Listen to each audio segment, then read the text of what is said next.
video.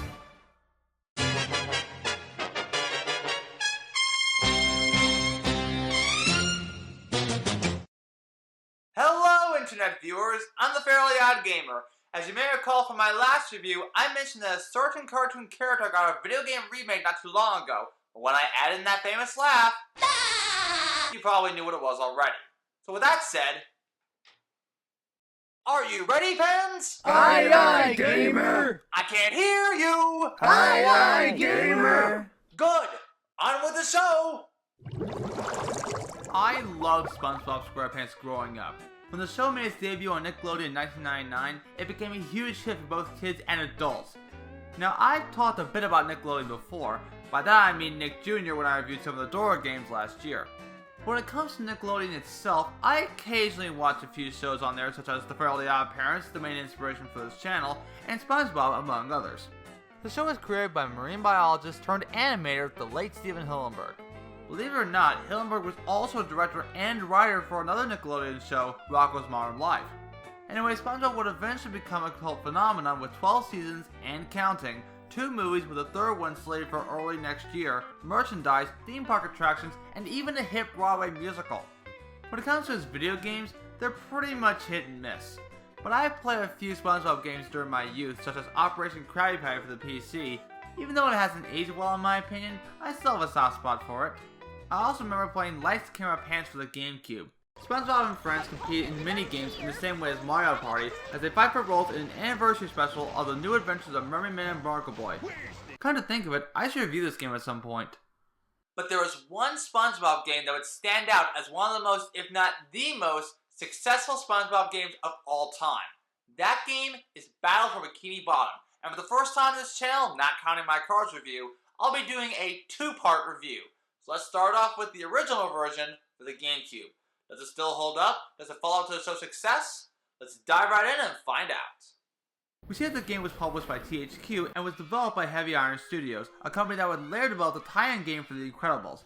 I've been asked to cover both games, mainly the movie tie-in game, on this channel for some time now. And don't worry, I'll review them eventually.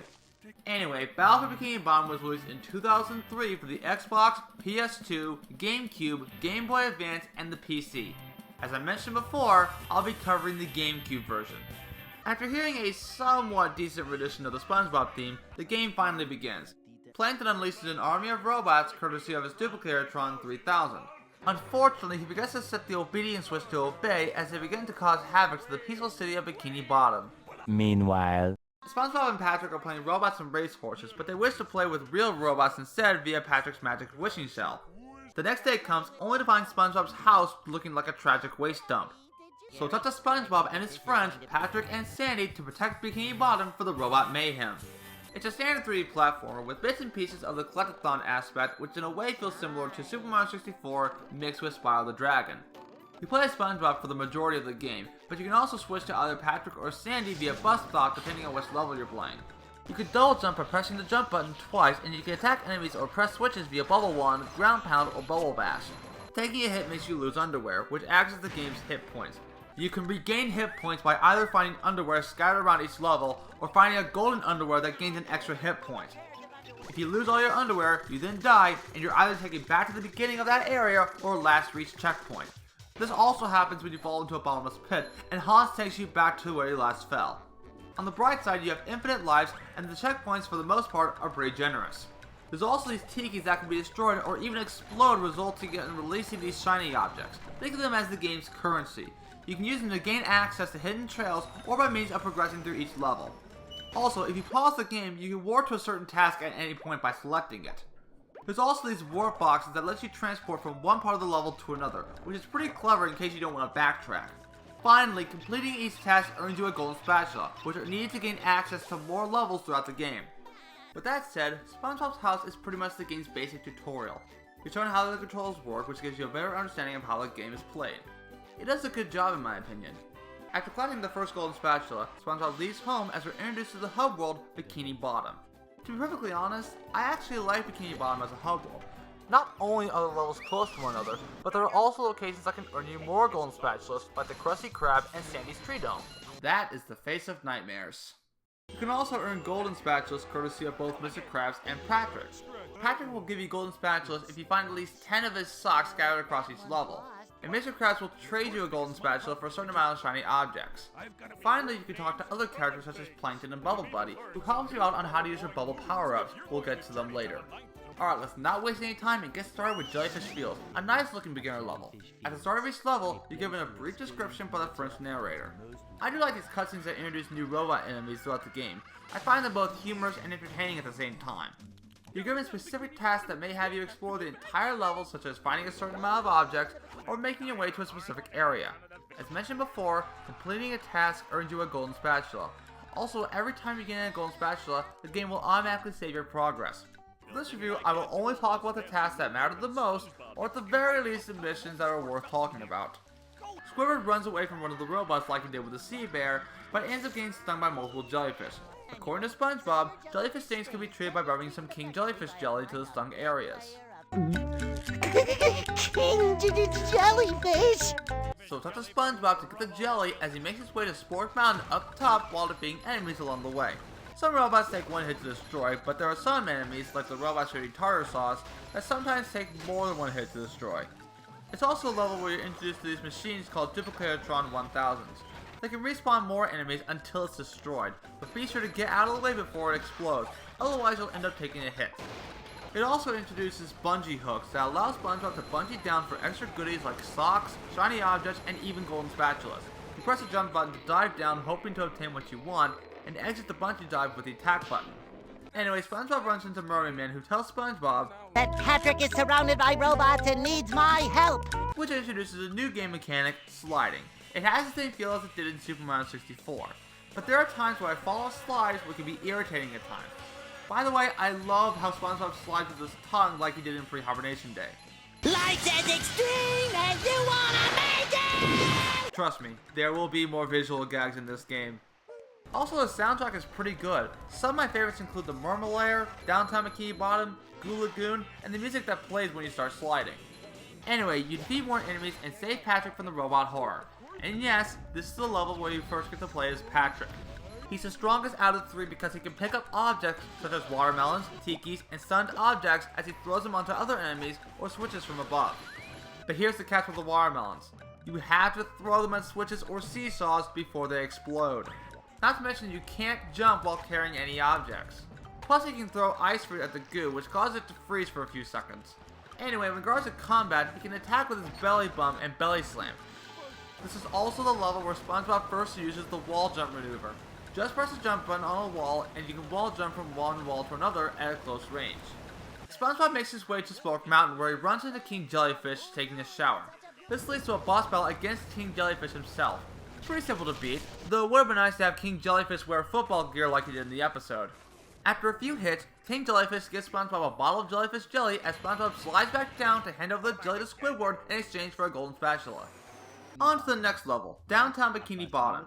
Mrs. Puff tells SpongeBob that the robots have taken the steering wheels, so SpongeBob and Sandy, who I'll get to momentarily, find all the steering wheels and Mrs. Puff rewards him for a golden spatula. How about a driver's license instead? Nice try. This is the level where you first get to play as Sandy, who I enjoy playing as the most in my opinion. She can attack with her karate moves as well as her lasso. But the main reason why I enjoy playing as her so much is that she can glide with her lasso after a double jump. For a platformer, I can do a lot with Sandy and I can get the most enjoyment out of this game because of it. Not to mention she can also use her lasso to grab on these Texas-shaped swing hooks. But this level also introduces the sponge ball that allows him to change into a ball. The control for this mechanic is a bit iffy at times, but it's required to obtain certain spatulas. I also like the seed needle where you have SpongeBob bungee down to destroy every tiki in order to obtain a golden spatula. Next level, Goo Lagoon. I love this level mainly because of the beach aesthetic alone. Unfortunately, like in Rocco, there's no surfing mechanic in this game. Sorry, Hux. Again. Now for those who are familiar with the episode where SpongeBob was a lifeguard for the day, you probably know what I'm talking about. Hey dude, did you say there's no surfing in this game? Well, Hux, I did, sadly. Aw, it would've been nice to have surfing in this game. Yeah, it would have. Although, to be fair, there was a bit of surfing in the show. Good point. By the way, is that surf stuff I'm listening to? Well, Hux, I'm glad you asked. The music for Surf Lagoon does sound a bit similar to Surf's Up by the Safaris. That's awesome, dude. Anyway, I just wanted to see what's up. Later, dude.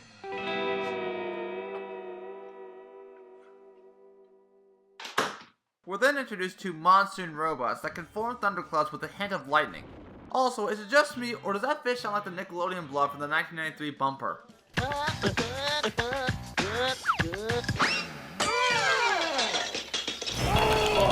Anyway, Larry tells SpongeBob that a robot stole everybody's sunscreen. Where is it, you may ask? That robot is out on the island.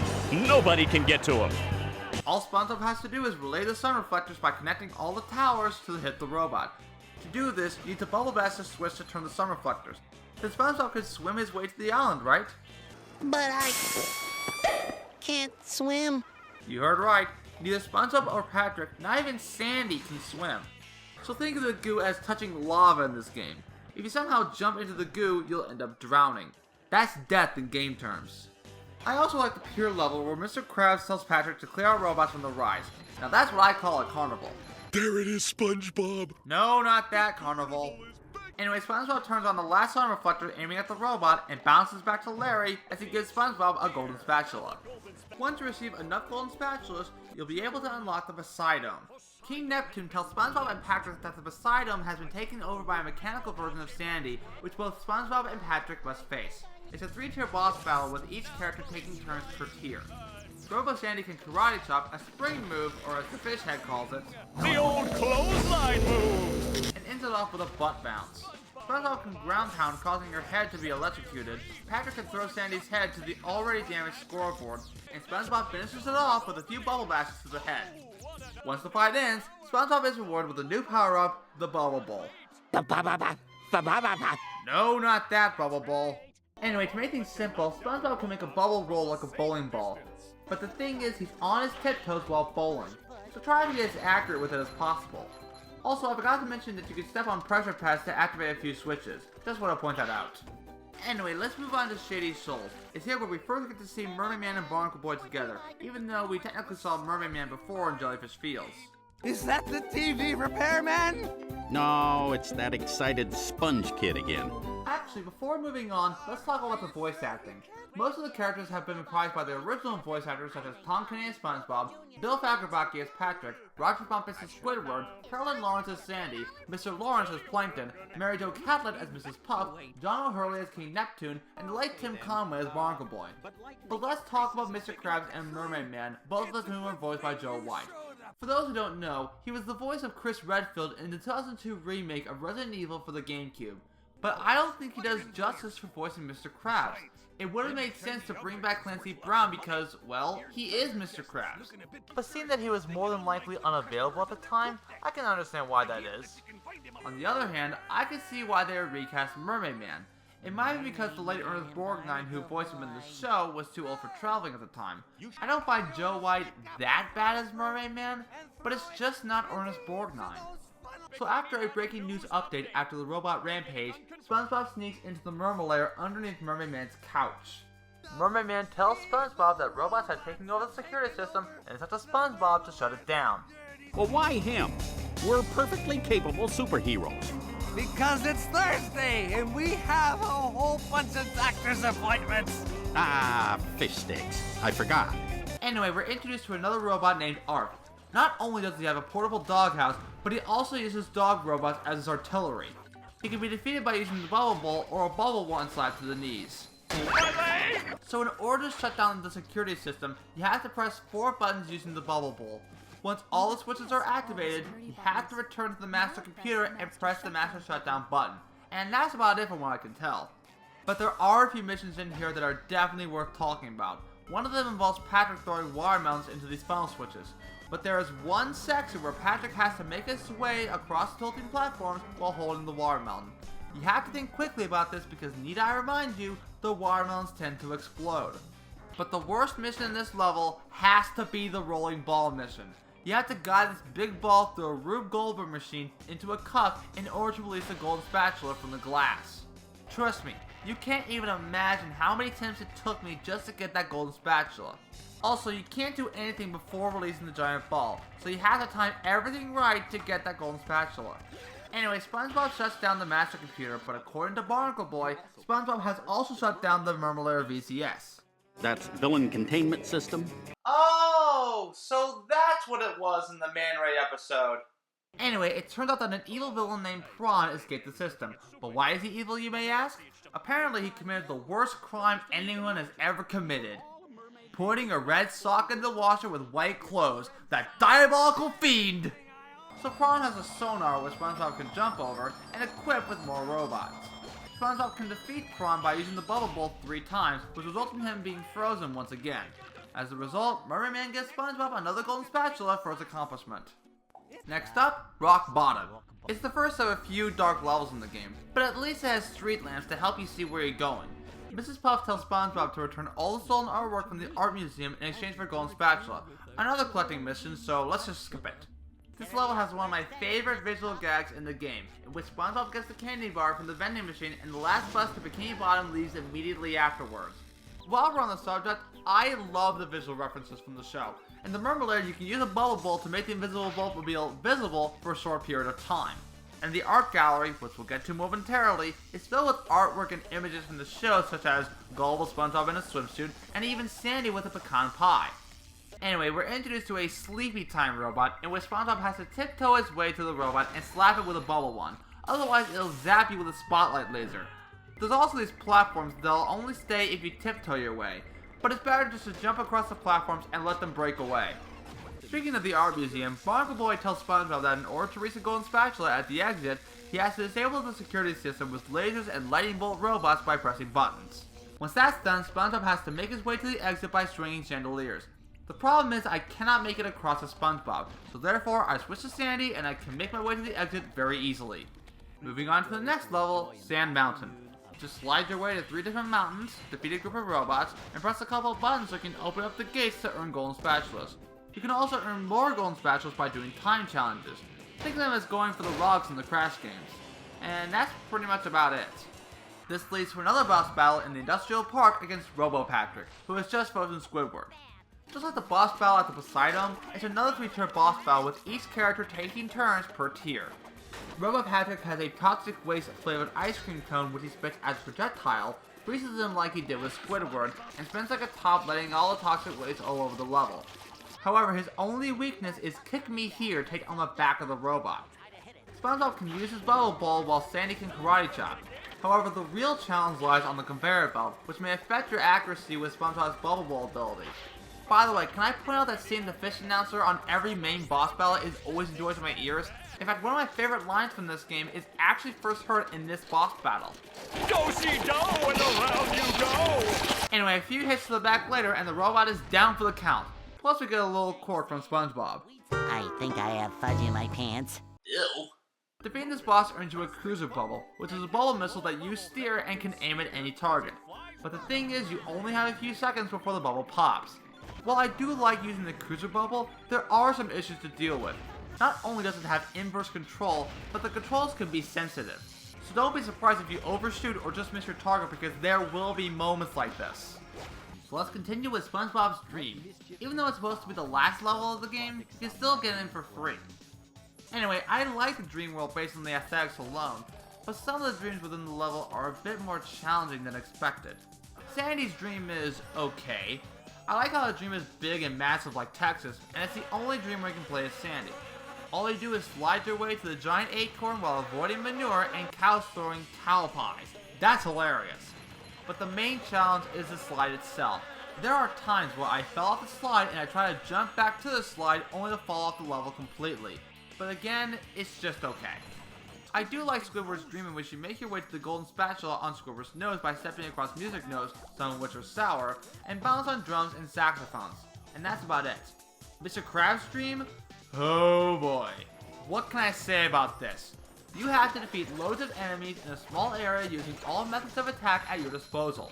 Defeating enemies open up paths of Krabby Patty ingredients to defeat the Duplicators of that specific enemy. But here's why I despise this level. There are times when an enemy can sneak up behind you for most of the time, You can actually cheese this mission by standing on floating tiki heads and using your bubble missile to destroy the duplicatrons. It doesn't work for most of the time, but it's a good way to make this mission easier to complete. By the way, did I mention that this game has knockback? Because this game has knockback. It's almost as bad as Simon Belmont from the Castlevania games. This is the Patrick stream. All you do is walk up to Patrick, take the golden spatula, and exit. No more, no less. Moving on to the next level, Kelp Forest. You thought Mr. Krabs' stream was bad? Well, let me tell you, this is even worse. Why is that? Because this level is so dark that you can hardly see where you're going. I even had to turn up the brightness on my TV just to progress through the level. By the way, this is the only level where Patrick can carry stone tikis and throw them into these tiki heads to operate switches or make vines grow. Plus he can bounce on these leaves while carrying an object, which is probably the only thing I like in here. Anyway, Mrs. Puff tells SpongeBob to rescue lost campers that are found around each level, and that's it. There's also a mission in the caves where you have to find crystals for Barnacle Boy's new secret power-up. It's a tiring mission to say the least because you constantly have to switch characters every time, and it gets boring very quickly. I also had a hard time trying to get through that vine slide, and I personally find it worse than the slide in Sandy's dream. However, until you know all the shortcuts in this vine slide, don't even attempt to beat Mermaid Man's time. And with that, Kelp Forest is finally done and over with. Moving on. The Flying Dustman's Graveyard. It's another dark level, but I actually like this level because of how linear it is. We're introduced to these robots that have an oil bubble shield and can blow oil bubbles, causing an oil slick to your feet. It can be destroyed twice by using the bubble ball or cruiser bubble. I also like the challenges with the wall jump maneuver. Honestly, it feels like the jumping spider or the cliffhanger from Ninja Warrior. Anyway, the Flying Dustman, voiced by Brian Doyle Murray, has been thrown out of his own ship by these robots and has made another pirate ship to blast away at each other. All you have to do is get to his ship and use the cannons to defeat the robot ship. With SpongeBob and Sandy, you can destroy the robot cannons and press the buttons to aim the cannons at the robot ship. So now the Flying Dustman gets his ship back, but he decides to keep the golden spatula for himself. This leads to Sandy's only solo boss battle in the game, the Flying Dustman. I think the boss battle is pretty simple in my opinion. All you have to do is avoid his laser eyes, jump over his fire breath, and lasso his tail to inflict damage on him. Do that 2 more times and the boss battle is done. SpongeBob tells both Sandy and the Flying Dustman to stop fighting, and SpongeBob makes a bubble version of the Flying Dustman's ship, which pleases him and decides to give him the golden spatula. Now before I get to the final boss, let's talk about the graphics. I have to give this game credit for properly turning a 2D cartoon into a 3D game. I love the quality of the character models as well as the animation as if I was watching a 3D version of the show. Though if I were to nitpick a few things, I would say that Mrs. Puff gets the jitters whenever she talks, Mr. Krabs looks pretty stiff at times, and Barnacle Boy's mouth animation makes me think he's a puppet. I also love how this game took every location from the show and expanded them to look like either levels or the hub world. I hadn't even got to the Chum Bucket yet, and already I love how this game looks. Speaking of which, let's get to the Chum Bucket. A small TV falls down as the fish anchor restates what we already know about the robots coming from the Chum Bucket. Yes, right where you're standing. I forgot to mention very early on that you need at least 75 golden spatulas to reach the final boss of the game in Plankton's lab. So SpongeBob, Patrick, Sandy, and Squidward enter Plankton's lab where they come across a giant robot version of SpongeBob with his karate gear on. Honestly, it looks better than the other SpongeBob robot in the show that required his brain. It's real that Plankton was behind everything this whole time, which really isn't a surprise. Plankton adds an obey sign over the do not obey setting, but it ends up making duplicates of a robot version of Plankton. After the little banter, the final battle begins. Robot SpongeBob is packed with karate chops and even yells out karate in the later portion of the battle. At the right time, the real SpongeBob can use the cruiser bubble to aim at one of 9 different targets on the front and side of the giant robot. Also at regular intervals, RoboPlankton can shoot small blasts at you which can be avoided by dodging and jumping over them. Then SpongeBob can shoot a bubble missile at it to continue the main battle. After 9 hits, the battle's done, right? Nope!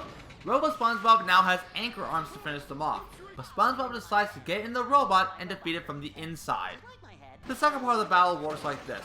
Defeat the enemies including the Duplicatrons, avoid RoboPlankton's attacks, fight it back with a cruiser bubble, and destroy fuses that operate the robot. It may sound easy, but it's actually much harder than it looks. If you somehow die at any point, then you have to do that portion all over again. So be sure to not get hit too many times, defeat Roboplankton as soon as possible, and destroy the fuses with as many bubble power-ups as possible. After SpongeBob destroys the last fuse, the robot is defeated as the anchor arms deflate, just like in the show. However, it turns out there's still more robots out there in Bikini Bottom, and they'll be there to destroy them all. Oh, and you can also play around in the SpongeBob arena while the credits roll. It's actually a good way to relax after defeating tons of robots. So after almost 20 years of this game's existence, does it still hold up and follow the success of the original show? Absolutely. As a SpongeBob game in general, I love how almost everything from the show is brilliantly replicated.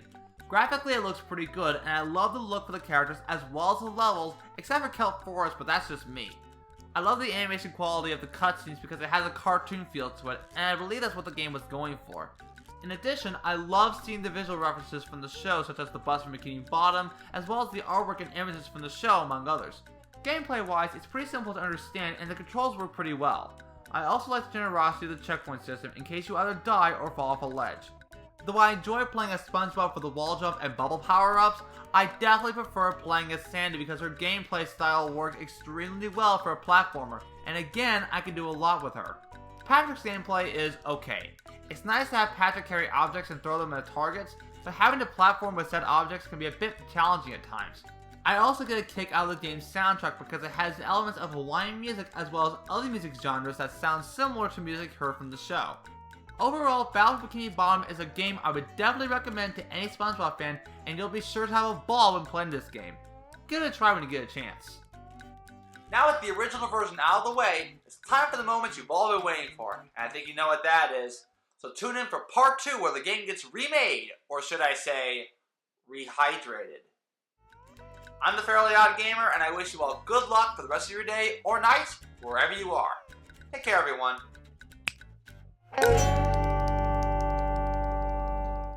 Hey guys, Fairly Odd Gamer here. Thank you so much for watching part 1 of my 2-part Battle for Bikini Bottom review. And yes, next time you see me, I'll be doing the rehydrated version for the Xbox One, which has been released, I'd say about a month ago, so be on the lookout for that. It might come out in a couple weeks, so stay tuned for that. And also, you can now support the channel on Patreon and Discord. If you want to join the Discord server, that's fine. Do forgive me if I stutter. I'm going off script for this one. Speaking of Discord, I did manage to get a few people on the Discord server to help out for this particular channel. Or for this, not for the channel as a whole, but just for this review. So, thank you all so much for taking your time to do these lines for me.